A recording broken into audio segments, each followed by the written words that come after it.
কান্না।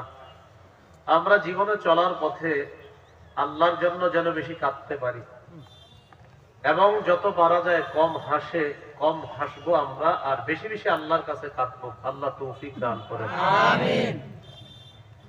রাসূলুল্লাহ সাল্লাল্লাহু আলাইহি সাল্লাম জীবনে কেঁদেছেন।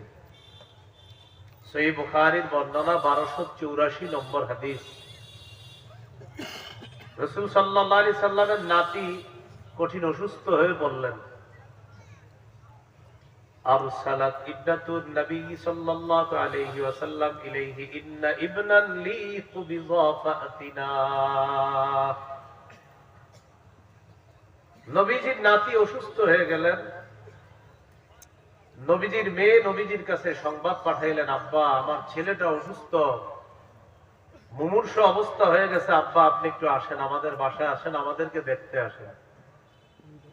فأرسل رسول الله صلى الله عليه وسلم يقرئ السلام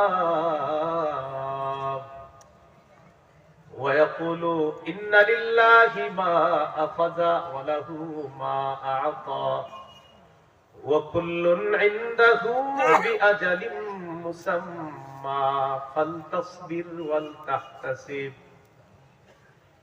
নবী তার কন্যার বাড়িতে সালাম পাঠাইলেন আর সংবাদ পাঠায় দিলেন, আমার মেয়েকে গিয়ে বলবা আল্লাহ যা নিয়ে যায় এটাও আল্লাহর, আল্লাহ যা রেখে দেয় এটাও আল্লাহর,